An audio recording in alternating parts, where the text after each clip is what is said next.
Tak jsem na střeše s panem Radiměřským, což je pokrývač, který dělá hodně šindele. Tak pane Radiměřský, jak se vám dělá se šindelem? Superově. Jiný bych nedělal slavení už.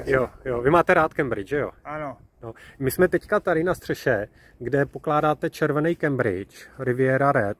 To je Extreme nebo Express? Extreme. Extreme, samolepka. Samolepka. A jak jste se dostal na tuhle střechu?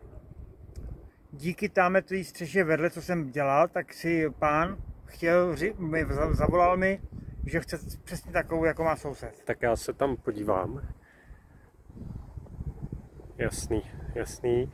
A tam, když se tahle střecha dělala, ta na té druhé straně? Na té druhé straně se dělala podle mě tak před 5 lety. Jo. A je v pohodě, Naprosto. krásná. Já se dívám, že semka dáváte měděný proužky. Ano, vzhledem k tomu, aby tam nebyl mech, protože tam té střeše byl mech a díky panu Jourovi, který mi to poradil, děkuji, ano. tak jsem tam dal měděný proužky a není tam jediný mech tam není.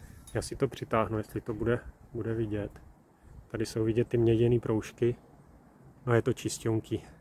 Tamhle teda lítají ptáci, tak je to trošku zadělaný, ale jinak krása. Takže tady to děláte úplně stejně. Tak, protože tady, když jsem to sundával, to byl jeden mech.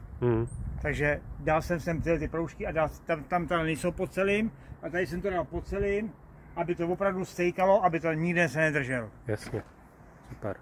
Je to dobře od ruky? Výborně. Výborně, spokojený. Naprosto. Kolikátá to je vaše střecha s Cambridgem? Ježišmarja.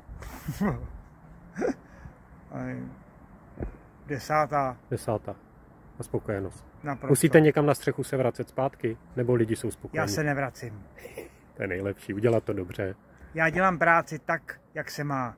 Jo. A tím pádem není potřeba se vracet. Není potřeba se vracet. Jasně.